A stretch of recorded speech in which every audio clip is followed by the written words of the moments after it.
听到了，芈月那边已经向永相令要了明日出宫的车，说是要去四方馆。好啊，终于让我抓到了把柄。你芈月胆大包天，竟敢出宫私会情人！哼！走，美儿，跟我去见王后。是。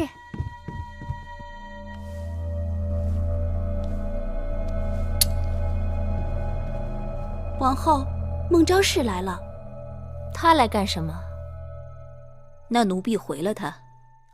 不用，让她进来吧。是。拜见王后。免礼。妹妹这么晚来，是有什么急事吗？王后可知道芈月明日要出宫？我虽然不知，但我想她要出宫，自有她的道理吧。芈月身为宫眷，怀着身孕，竟然敢出宫，简直反了她了。芈月能出宫，定是得了大王的准许。我乏了，想歇息了。有什么话明日再说吧。王后，王后，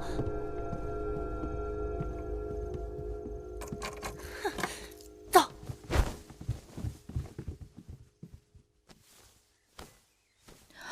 好在衣裳肥大，倒也看不出什么。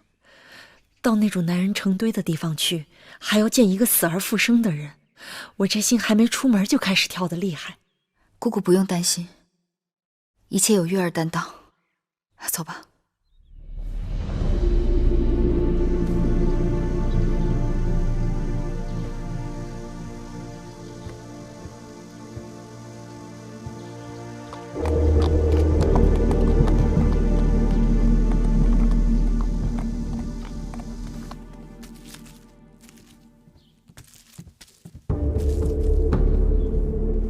王后，芈月真的出宫去了，她一定去见皇协了。我们要是即刻去向大王出手，还来得及。不能向大王走漏任何风声。王后，机不可失。我说过了，这件事情我不能做。毕竟我们有过姐妹情分。王后心肠太软，不要再说了。可万一芈月和皇协一去不复返，怎么办？这不是我们最希望看到的吗？万一大王知道了，这也正是我担心的。昨夜孟昭氏来，虽然她言语中藏头藏尾的，但给我提了个醒：这世上没有不透风的墙。姑姑，你一定要替我记住，我芈姝对此事从头至尾毫不知情，所以帮不了谁。是。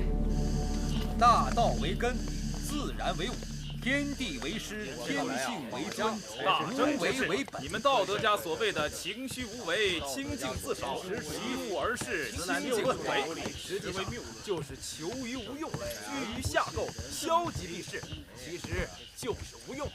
我兵家讲究用兵之理，当推张世家，以战止战，才乃治兵之将，民之司命，国家安危之主也。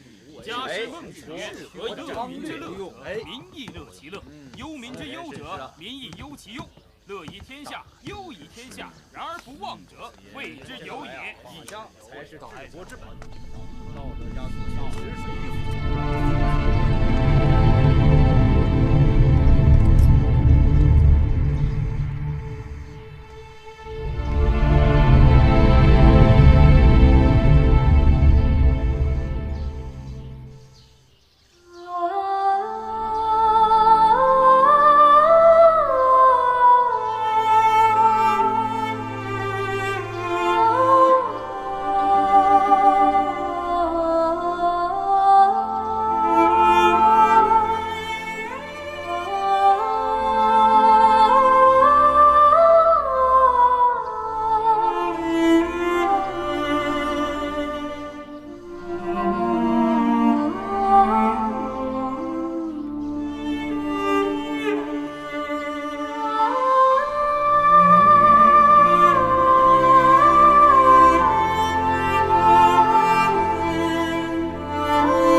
魏国承诺筹集8万兵力人马，韩国答应出兵5万。韩王一向信口开河，答应出兵5万，能来2万就不错了。楚离子已经去了函谷关，大战前的筹备进行得越早越好。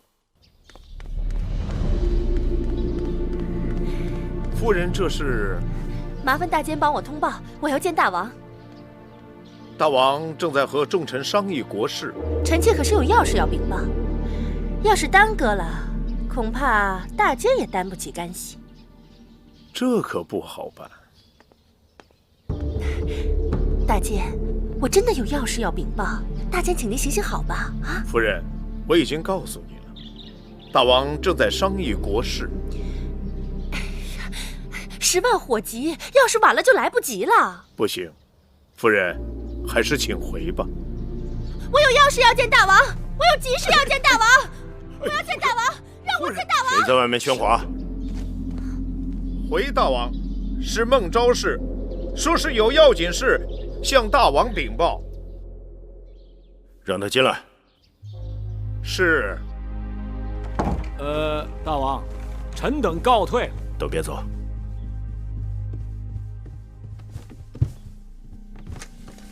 拜见大王。免礼。大王，臣妾有一要紧事，不得不冒死禀报。说。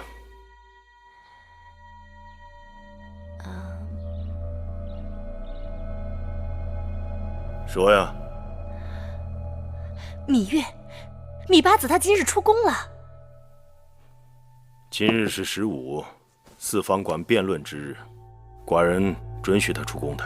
大王，芈月怀有身孕，连向王后请安都免了。几场测试辩论而已，重要到她非去不可。你到底想说什么？臣妾刚刚接到消息，说是那楚国黄歇未死，隐姓埋名藏在咸阳。你是如何得知的？那是臣妾的婢子梅儿在街头亲眼看见的。芈月今日出宫，定是与黄歇私会。一派胡言！大王若是不信，可以派人去四方馆搜捕，芈月和黄歇一定在那儿。四方馆是我大秦招贤纳才之处，黄歇如果没死，进出四方馆乃是常理之事。芈月更是得到寡人准许才出宫。你既然出手，想让寡人相信，就该拿出他们私相授受的人证物证。臣妾也只是听说和猜测，所以一时情急。你若没有凭证，谁给你的胆量来搅扰寡人的国事公务？你一个妇道人家，王后的应试，不在后宫好好协助王后打理事务，却跑到宣室殿来捕风捉影，信口雌黄。大王明察，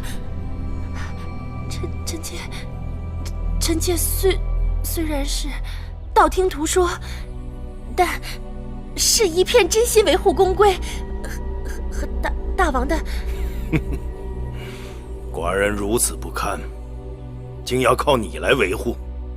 不知道王后是如何管教她身边的人的，一个个蠢不可欺。你还不即刻给寡人滚出去！臣妾该死，臣妾真的知罪了。臣妾此刻就回宫反躬自省，面壁思过。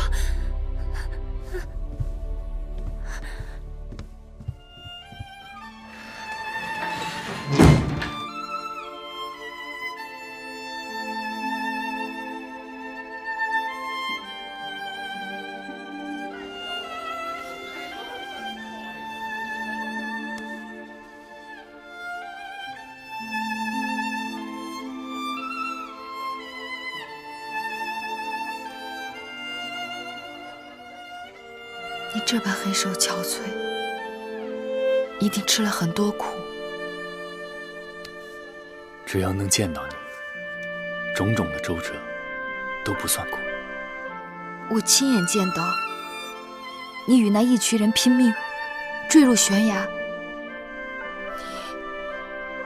我真是恨死你了。只要能保你周全，我子歇宁可再死一回。见你飞命山崖，已经让我生不如死。你说你还要再死一回？子歇不死了。